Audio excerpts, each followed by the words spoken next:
No reason not to start with quarterback and Justin Herbert. Yeah. So who is going to be this year's Justin Herbert, the rookie quarterback who kind of starts on the bench and for whatever reason comes in, boom, there's your franchise quarterback. Right. Well, I think right off the bat, I mean, okay, so Trevor Lawrence and Zach Wilson are not in that conversation. I expect them to start from day one. There's not going to be any, I think. They don't count. They don't count. Yeah. Right. All right, I'm going to take Mac Jones out of there right now. I do have faith in Cam and that team that year, his year will be good enough. You think Cam plays the whole year? He'll play the whole year. I'm going to say that right off the bat. So now that leaves us to two. And that's the Trey Lance or the Justin Fields. Mm-hmm. I'm really, my thoughts on, I am a little worried about Justin Fields, the player. Yeah. I am. I have my worries about Trey Lance as well. All right? But I think where I get into, it's one of these two guys where I also worry is I'm not sure what the 49ers are going to do with Jimmy Garoppolo and all that. And I do think they're a good football team. And if they did start Jimmy Garoppolo to start the year, it might be good enough to never really get the chance to be the starting guy. Right. That's where I worry about it. Right. Maybe he comes in and does some Taysom Hill quarterback run stuff, like to spell Drew Brees every now and then. So, hey, we'll get him used to playing quarterback in the NFL, but I don't know if he's going to take over. They could be 3-1 after the first four games. That's what I worried about. That's one of the things I brought up of the quarterback draft and keeping Jimmy Garoppolo around either way, whoever it was. Because you're in danger of still being a really good team with Jimmy Garoppolo if he is your starter. Mm-hmm. And going and being a high seed in the playoffs. And then it's like, okay, you drafted a guy at 3, and here's 2 out of 3 years, the guy that you want to get rid of is taking you deep into the playoffs. Yeah. Once the Super Bowl, so that's where it really becomes an interesting conversation. And where in Chicago, I just go, come on, it's Andy Dalton. The place is going to be going crazy for Justin Fields. Right. It's only a matter of time for sure before he gets in there. What if they're 1-2 to start the season? Then the Bears fans are going to storm Soldier Field and burn it down and be like, what the hell? It's Andy Dalton. Let's move on to phase 2 here. Yeah. So I'm going to go with Justin Fields because of those reasons. I'll give you that. Now, I'm a little worried about Fields. Anybody that knows me, I worry about the throwing aspect. But where I think it could be Justin Herbert-ish, at least from the theme, is they'll go all in on Justin Fields' run game, fake speed sweeps, read option, all that type of stuff to hopefully help him develop. And I still think that's going to be more exciting to the Bears fans than Andy Dalton. And think about the leadership of that team. How many times we've talked about Ryan Pace, GM, Matt Nagy, the head coach, being on the hot seat.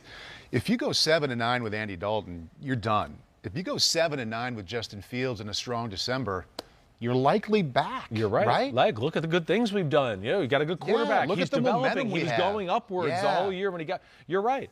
So I have a hard time. And yes, we already know the fan base was less than thrilled with the Andy Dalton's going to be our starting quarterback, theme to begin with. So I don't know if there's a true Justin Herbert of this year's draft. But if you want me to go apples to apples scenario there, it is Trey Lance or Justin Fields. But as we sit here right now, like player for player, I would bet it's Trey Lance. But the situation scares me. Key, so I'm going to go with Justin Fields for the sake of the exercise. More apples to apples, more quarterback. Right. Who's going to be this year's Joe Burrow, the rookie QB who shines in a tough spot? I'm going to go with the guy who just took over like a Bengals-like dysfunctional franchise, and I'm going to go with Zach Wilson. I am. I mean, listen, I know Trevor Lawrence. I thought you were going to say Trevor Lawrence. Yep, I know, and I think he will shine too. I do. It's not about that. I guess what I'm looking more as like nobody ever expects a Jets rookie quarterback to succeed. Right. Just like we don't really ever expect the Bengals to have a quarterback to succeed. We're always kind of just like, all right, when's the floor going to fall out, and when is shit going to go bad, right? And I still think there's people who question Zach Wilson and, the Jets always mess everything up, and are they doing the right stuff here, and is he big enough, and all those type of things. So I'm going to go with Zach Wilson to be that guy because it's more of a, can this guy get this organization out of this funk and give us some positive vibes? That's how I look at Joe Burrow. Right. That's what Joe Burrow did. He changed our overall thought of the Bengals. It's true. And that's where I think Zach will. There's no thought about Jacksonville. We know there's still a young franchise that's, been finding their way here and there, and that's why I just go with Zach Wilson there. Not an indictment on Trevor Lawrence. He's going to be balling out. All right, I'm buying it. Three running back questions coming up right now. Let's start with, who is this year's Jonathan Taylor going to be? And that's a rookie running back who starts the season kind of backfield by committee, but ends it as the man. I'm going to go with, all right, I mean, I know I'm copping out here a little bit. All right, I'm copping out. I'm going to give good two. Good setup. I know, I'm copping out. But again, I'm talking this out as we go. It's both North Carolina running backs. Like Javonte Williams, right? Gets picked by the Denver Broncos, who make a trade up. Mm-hmm. They got Royce Freeman. They got Melvin Gordon. They're going to make it a committee thing at first. But they traded assets up in the second round to get this guy. Right. And as long as he doesn't fumble or really shit the bed, I would think eventually he's going to become the guy there. And you can see Melvin Gordon missing time with a pulled ham. Something like that, right. Fumbling issue, which has been a thing there. So that's why I say him, that offensive line. I think they want this type of running back, a guy who's going to come downhill and take on hits and be physical between the tackles. But, of course, Michael Carter with the Jets is another one that I'd throw out there. They got Tevin Coleman. I'm missing somebody else off the top of my brain on their roster right now, and Michael Carter, and I'll come up with that in a second here. But the thing with Michael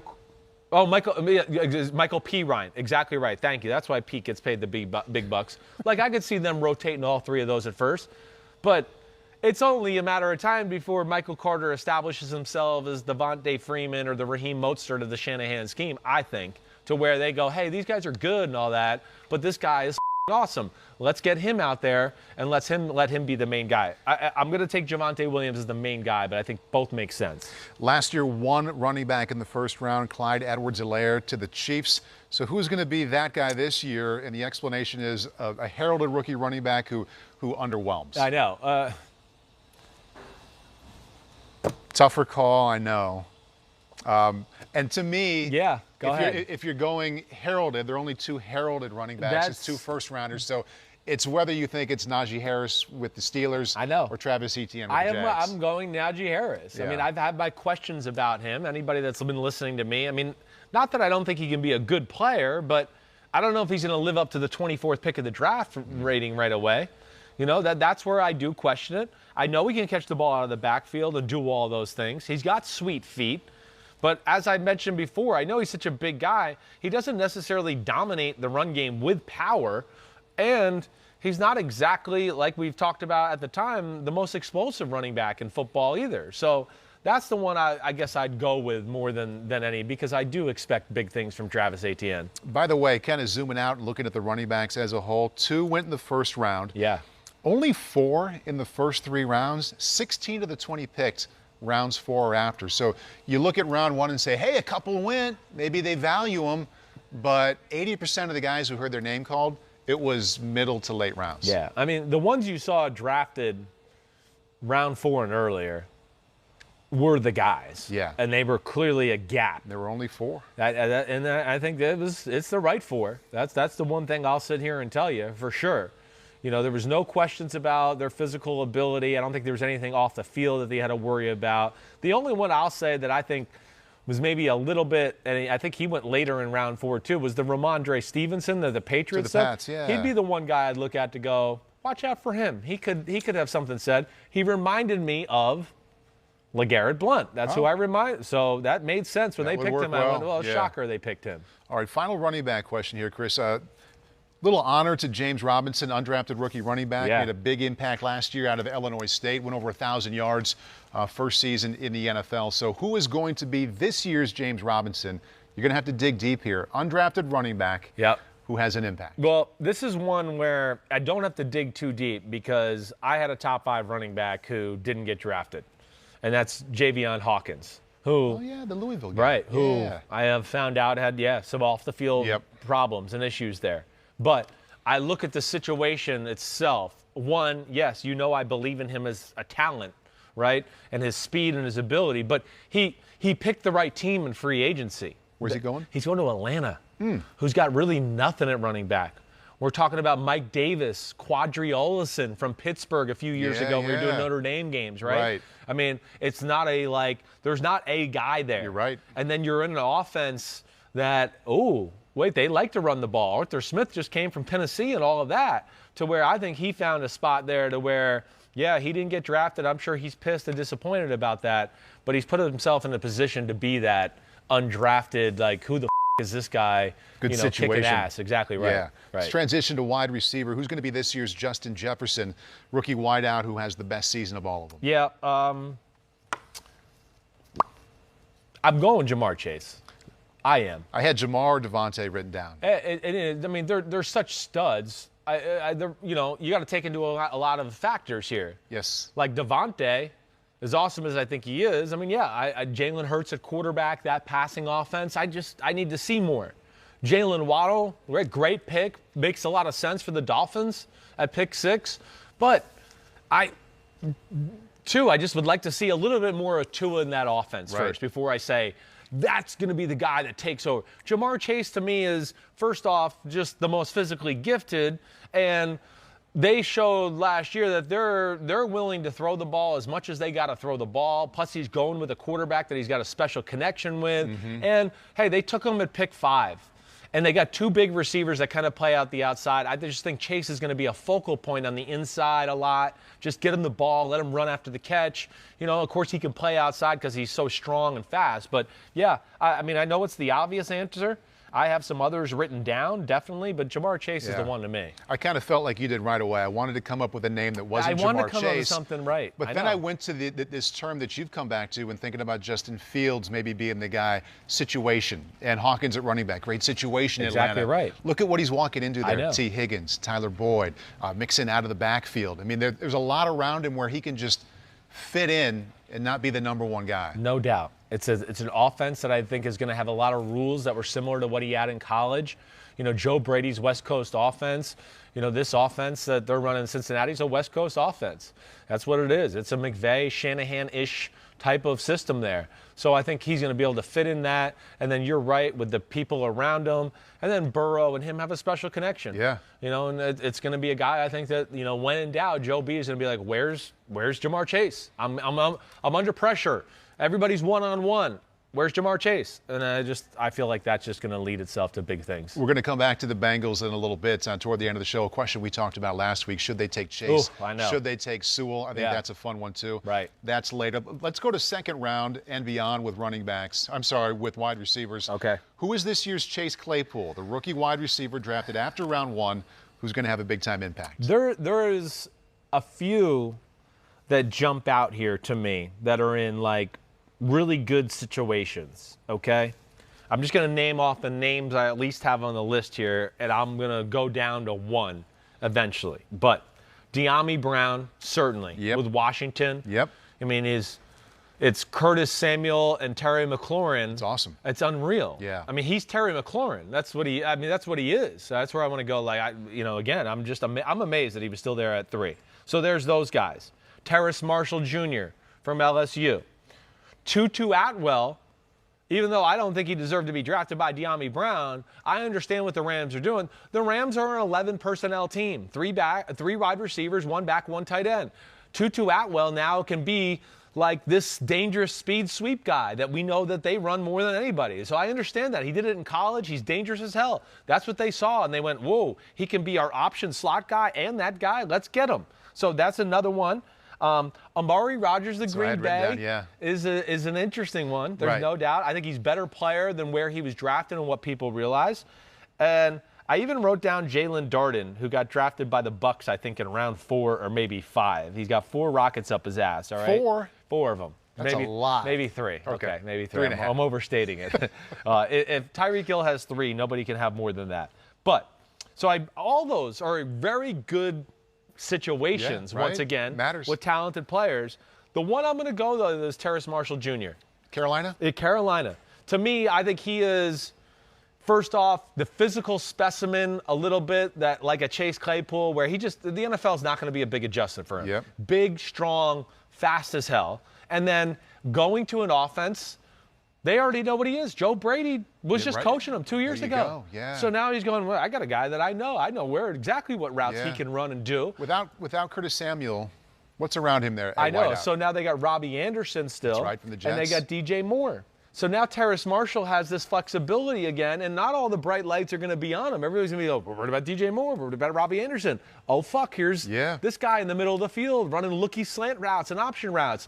And that's what he did at LSU. So when I look at it from that standpoint, and then, of course, Darnold being such a good thrower of those type of routes and things, I think he could be the guy that kind of like shocks us statistically this year.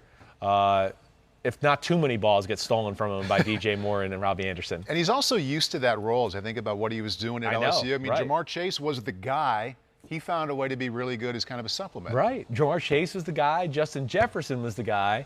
Oh, I'll be third. Okay, we'll do that. Done this before. And that's what he's going to be here at first, especially. But like a real role. And an offense that knows how to utilize 3 receivers, too. So there's going to be plenty of, balls and catches to go around here for everybody. But, yeah, I'm going to take Terrace Marshall Jr. there. Let's shift our focus to up front, the offensive line. Who is this year's Penei Sewell? That's the O-lineman as a rookie who just looks like a force of nature. Yeah. I don't know if anybody's that big. I know. But. I know. It's Becton is, a true force of nature. He is. I have a few written down here. All right. But the one is Penei Sewell. Penei Sewell has, he's if you're going to make me pick one guy and I got to put money on it, like I'm going to go, no, Penei Sewell is going to be the guy. I know it's a top 10 pick. I'm not trying to cop out of this, but hey, the reason I liked him was he's explosive, he's big, and he's mean and nasty. Oh, that sounds like Mekhi Becton. He wasn't maybe as explosive as Penei Sewell, but he was big and really nasty, and for being even a bigger man than Penei Sewell, pretty damn explosive and athletic too for his own right. But I just think Penei Sewell is that guy for me. Now, I thought about, Aaron Banks for the 49ers, Leatherwood for the Raiders. There's a chance he could become the steamroller ass kicker. There's a lot there. Most didn't like that pick. It was a little high. It was too high. That's the biggest problem with it. It's edgy. It's one of those, again, where the Raiders have put themselves on a spot where it's just like, it's kind of like they're saying they're smarter than the rest of football, or, they took a dicey pick that's going to be under a microscope, like Clelin Ferrell, like the defensive back from last year. From Ohio State. From Ohio State. Damon Arnett. Yeah. Exactly right. So all of those. But I got to go with Penei Sewell here. I did think of Jackson Carman, even with the Cincinnati Bengals. I did. Round 2? Yeah, because he's a physical freak, and he could be that type of guy. But Penei Sewell's too much fits the mold here.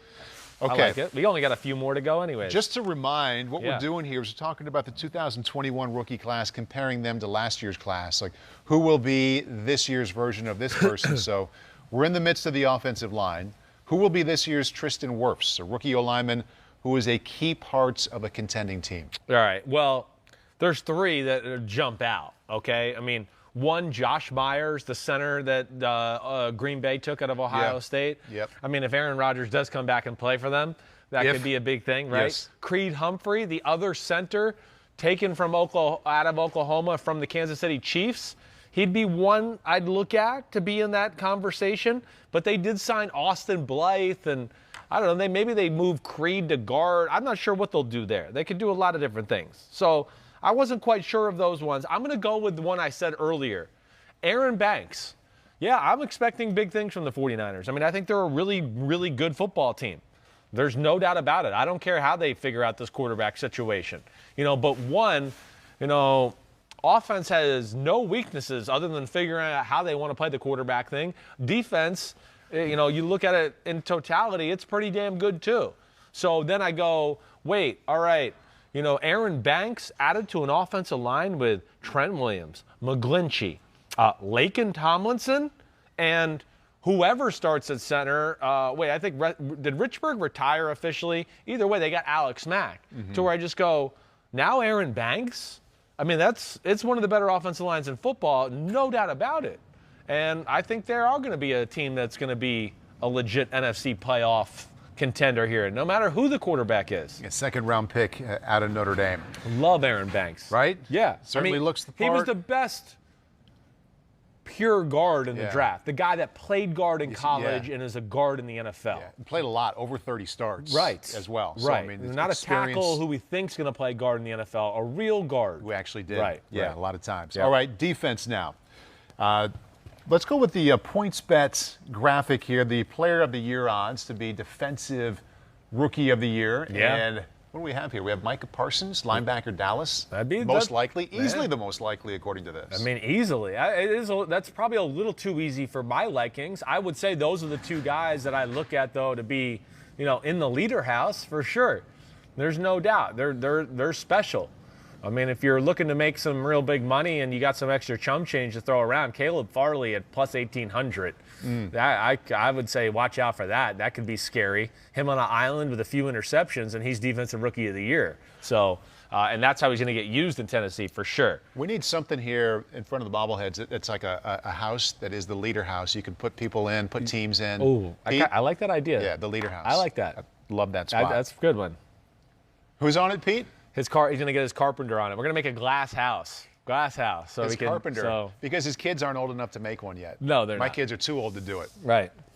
Probably the same as you. Yeah, no. The Lego thing won't work. No. Okay, so who's going to be this year's Chase Young? That's a rookie defensive stud who kind of turns around a whole unit. We got, like, a lot of guys that you could put in the running here. But this one, to me, is easy. This is easy. It's Jalen Phillips. That's the one name I've written down. It is the one name. It's the guy. I mean, come on, it's the best defensive player in the draft. It's and again, everybody's heard me say him, Micah Parsons, Farley. They're the three best players in the draft. So yeah, I want to go to them, but with just Miami, and a lot like Chase Young, the Washington defense was good before they got him. Then they got him, and we went, whoa, this is one of the best in football. And I think that's what's going to happen with Miami. Miami last year, 20th in football on defense, right? I mean, we're middle of the pack with sacks on defense. He's going to help out everything. Pressure on the quarterback. It's going to make the passing yard numbers look better because the secondary's not going to cover as long. They already have everything they needed up front other than just a real pass rusher. So I think he takes them over the edge to where they go from being the 20th ranked defense in football to, I think it's going to be, no doubt, a top 10 defense in football. One name I thought about, I did have Phillips written down for you, at 21 to the Colts, Kwity Paye. Ooh, it's not a bad one either. It's not. With what they already have there? Exactly right. I mean, he's in a position to succeed, and I don't think life's going to be made real hard on him. They're going to go widen out a little bit and go kill the quarterback. Right. And, yeah, we have DeForest Buckner and other guys that they're going to be worried about too. So, yeah, he's certainly one to think about. There's no doubt about that. And, hey, I like the Colts. They took my my guy from Dayo Odengbo from Vanderbilt in the second round. So that was cool. But, no, I think I got to go with Jalen Phillips. He's just too special, and now he's on a team that really understands how to use that edge rusher and do things, and there's a real need there. I think he bumps them up significantly. Who is going to be the Patrick Queen / Kenneth Murray, the rookie linebacker who is an every down tackle machine? Well, I love Owusu-Koramoah to Cleveland because there was a really need for that type of player at the second level of that Browns defense. But I'm going to go with Micah Parsons. I don't care. I mean, Micah Parsons is the man. He's unbelievable. He's, as I've said, it's Bobby Wagner-ish. It's whatever you want to talk about. But I think, too, within that defense, he's going to be playing that Deion Jones spot for Dan Quinn, when Dan Quinn was in Atlanta. And it's just, hey, go get the ball. Go get it. Fly around. Do it. And I think that's just Micah Parsons made for that. Do you think he can have a Devin White kind of impact on there? Exactly. I do. I think that's, again, if Micah Parsons doesn't opt out, I think he is a linebacker that's more drafted in the Devin White area, where it's like top 5, top 6 pick of the draft type of guy. I do. I think he had the one little off-the-field incident, and since he didn't play, that knocked him down about 5 spots in the draft, basically. But, yeah, I just think it's too perfect of the scheme. The player's too damn good. And, yeah, I mean, hey, listen, Dallas, that's an interesting conversation altogether. I think Vander Esch and Jalen Smith were put on notice in this draft. With Micah Parsons and then Jabril Cox in the 4th round, who's another great system fit guy.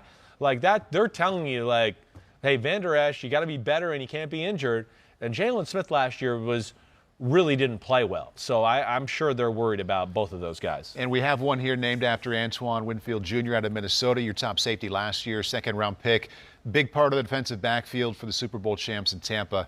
Who is going to be this? There are some candidates here. There is. Who's going to be the one this year who's the son of a former NFL player who makes his dad proud? Oh, they're all going to be made proud. I don't, because they're all good players. I mean, whether you want to talk about Surtain, J.C. Horn, Asante Samuel Jr., Amari Rodgers.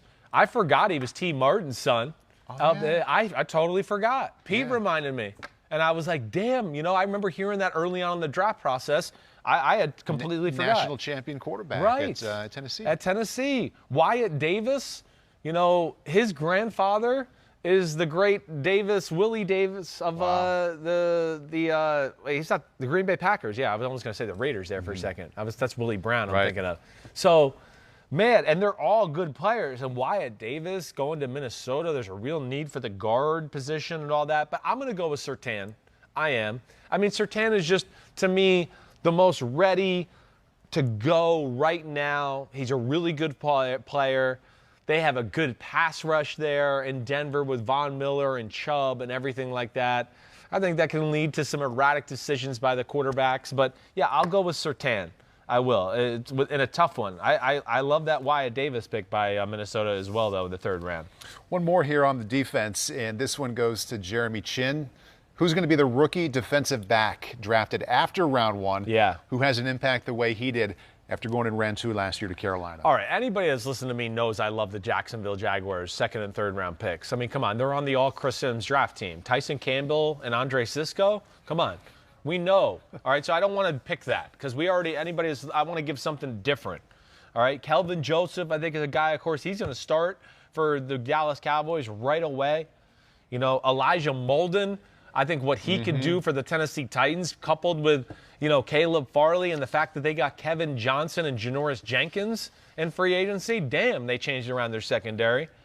Javon Holland with the Dolphins is another one. Aaron Robinson with the Giants, a team that wants to play man-to-man and got one of the best pure man-to-man corners in the draft. But I think the one I'm going to go to, just the one that jumps out to me, after the first round, I'm going to go with Paulson Adebo from Stanford. I think there's a real need at the position for the New Orleans Saints. They've lost some corners here this year in free agency and everything else. So, and they're another team that, like we were just talking about with the Giants, where I go, no, they want to play man. They want to do that type of stuff. So he can be that guy that I think is going to be like, one of those middle round picks, and we're going to go, damn, he's a good player. Damn, they got a steal in the third round with Paulson Adebo. Right. He opted out last year. He's aggressive. He's got an unbelievable burst or acceleration factor to close on the ball or receivers and everything like that. So I think he's a really good player. Plus, it's a style of play that I think fits him, and that's where he'll kick some butt. How about the TCU kid to the Raiders round 2? I know. Yeah. I always get his name wrong. Trevor Moehrig. Trayvon Moehrig with Jonathan Abram. I know. It's definitely interesting. He wasn't my favorite player, but there's skills there. Don't get me wrong. Yeah. His ability to cover in the pass game and do that type of stuff, I thought was pretty damn special. So you could have him kind of playing center field, and then now have Abrams down in the box. As that like Derwin James, Cam Chancellor type of thing. I'm interested to see where they go with this whole safety position altogether. I don't think they were very happy with Abrams last year, the way he played. They even drafted Divine Diablo out of Virginia Tech, who can play that strong safety position. I just wonder if, has he got the red carpet to start this year, or are they going to kind of make him earn the spot? The way I look at it right now, I feel like they might not just be saying you're definitely the starter. There's going to be some competition this year. With the way that defense played last year, I think they're probably everybody who started last year probably all on notice quite a bit. The young secondary guys, Mayock has made many comments about how they got to be better and things like that. So I think there's going to be real competition there at some of those spots. Hi, I'm Mike Tirico, and thanks for watching. Make sure to hit subscribe for the latest news and highlights from NBC Sports.